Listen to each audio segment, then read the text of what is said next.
Good afternoon. I'm Ellen Kowalchuk, and my talk is about intangible heritage values and the role that they play in identifying the significance of places. And my thinking about this topic started about 2 or 3 years ago when I had the opportunity to work on the Kensington Market Heritage Conservation District Study, which was a fantastic opportunity and experience. I got to work with some great professionals at the firm that I was working at. And part of that role in every HCD now in the city is to survey every property and the property boundary in the study area. And Kensington Market had, I think, 990 properties. David, about that? Just shy of 1,000, so that's a big chunk of work. And of course, the field surveyors have to go and record how many stories it is and what the cladding is and all these things. But one of our field surveyors, who was here, Amanda, made this observation on one of the survey forms. I don't think it ever made it into the final report we gave to the city, but she noted that in one property, a resident helped a passerby carry 2 dozen baguettes. And that really stuck with me for a long time because it conjured up a lot of questions for me. First of all, I wonder, where are you going with those baguettes? And will there be wine involved at the end? I can only imagine there will be. How far did you walk together? Did you know each other or not? What did you talk about? And so what were the circumstances that existed in Kensington Market to have this little bit of community happen? And I think we did a fairly good job at trying to figure out those sorts of things at Kensington Market, what sort of made it work. So obviously, in thinking, communities come up a lot in this afternoon's talk. Julian's talked about it, subsequent speakers have spoken about it. And so it's an important concept for us when we work in the heritage planning field and the role that the community plays actually in identifying places of significance. And I appreciate Julian's comments about changes to the Heritage Act, but the Ontario Heritage Act and the provincial policy statement do talk about the role that the community plays in identifying significance. So when we talk about an event or a theme, it has to be of significance to a community. And I can't tell the community what's important to them. They have to tell us what's important to them. And I was thinking about this because of the experience I had working on another project in the city of Toronto, which was the Columbus Centre, which is an Italian-Canadian community centre up at northwest Toronto. And I was doing a heritage evaluation of this property, which was proposed to be demolished and reconstructed, and I had the opportunity to interview several members of the community, and they spoke so eloquently about the meaning of this place to them. And when the matter came before Preservation Board, when the property was up to be put on the city's heritage register, the community came out in force, and they spoke about how this place is the symbolic. It represents their identity as Italian Canadians. So there were things that were important about the building, the structure itself, but it was the meaning that that place had for them. And it had such powerful meaning because for them it represented their arrival in Canada, not in the 1950s when the first waves of Italian immigrants came to the country, but it represented their resilience in having survived that first generation and having worked in really very difficult circumstances, back-breaking labor, some of the things that we heard about on the movie that we saw today. And so by the 1970s and 1980s, after they had really overcome these struggles, they built this place, literally with $1 and $5 donations, and they created deeds that said, you own a piece of this building.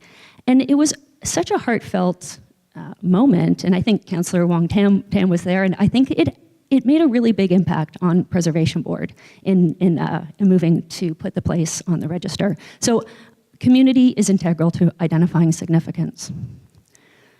Obviously, the other thing that you have to think about is what does this intangible mean and what does sense of place mean? Because sense of place is another term that comes up. It's in the provincial policy statement. The provincial policy statement talks about creating a sense of place when constructing new places. And many, many people have written about these concepts, intangible sense of place. Thinkers for decades have been thinking about this. But one of the thinkers that I've come across recently is an American architect named Rob Tullis. And he did a series of lectures on placemaking that are available, they're YouTube. If you Google Rob Tullis and placemaking, they'll come up. And I found them very informative, And they helped my thinking and push my thinking forward on this concept about sense of place. But he talks about the conscious and unconscious emotional reactions to our immediate surroundings as forming what makes places sort of unique. And I'm interested in this unconscious experiences, and he talks a lot about cognitive psychology in his approach, so I urge you all to check it out. So I started to think about sense of place. I have these 4 categories that are works in progress. I don't know if it's going to be 4 categories I need to talk about ultimately, and the names or the titles of the categories also are sort of up for debate. My business partner, David Deo, I talk about activity, he talks about practice, I say activity, he says practice. So we go back and forth on this. So the terms themselves are still works in progress. So I'm going to talk about each of these briefly and the role that they play in creating sense of place. I think that there's a possible misconception in thinking, if you're thinking about intangible values, that somehow form doesn't matter. You can do anything you want in Kensington Market, it'll still be Kensington Market. Form does matter. The forms, whether or not they're individual buildings, structures, streetscapes, blocks, the infrastructure, the open spaces, or if it's just a completely natural space, the form of a place matters. And I think in the heritage planning sector, we're good at talking about the form of buildings, but we're not so good, I don't think, yet at talking about streets and blocks and what makes them unique and significant. And form is important because it is literally the backdrop to all of our activity. It's the place where we do all the things that we have to do. And places can intentionally or unintentionally allow us to do things. Places can promote a certain type of activity or use, or can create a certain activity or use. And similarly, they can also discourage us from doing things or outright say, you can't do that here. So the Rideau Canal is a lovely place to take a skate, usually, in the winter in Ottawa. But you can only skate there when the NCC says, you can skate on the Rideau Canal. You can skate there, but you can't play hockey there. You can walk on the Rideau Canal, but you can't ride your bike. Don't ask me why my husband decided to ride his bike on the Rideau Canal, but the NCC will tell you that you can't do it. And similarly, activities, I think this is an area that I'm particularly interested in understanding in the heritage planning field, how we use places. We tend to not really focus on what we do in these places and how those activities change. There's things that we have to do every day, go to work or walk the dog or take the kids to school. There's activities that we choose to do. Coming to this symposium on a Saturday.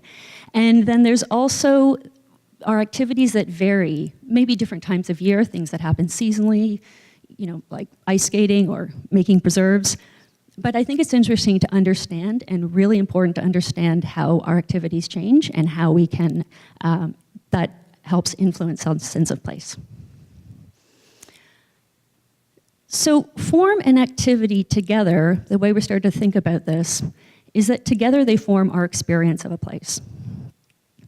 And places that typically are very memorable to us, and if you all think back to places that are memorable, tend to be places where our senses, we are allowed to experience places with most of our senses. And I think that's why things like food, we've talked a lot about food today, I think, places, markets, food halls, those sorts of places, things like in Kensington Market. I remember having discussions about, do we make the smell of Kensington Market a heritage attribute of Kensington Market? And there was sort of debate about yes, no, is the garbage, we love it, we hate it, do we put it in? But the point is that we can experience it all in a messy, urban sort of way. So I'm gonna wrap up a shortish presentation given where we are in the day, but I wanna finish with a couple of quotes because it relates to sense of place and the concept of placemaking.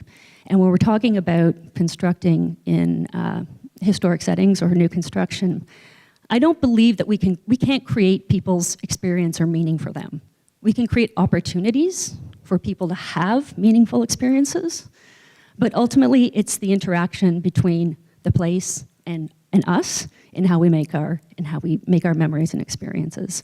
And just to close, Rob Tullis, who I talked about earlier, he talks about places and sense of place as the scaffolding upon which we can make and hang our memories. And I think that's a very provocative way to think about this subject. So thank you for your time.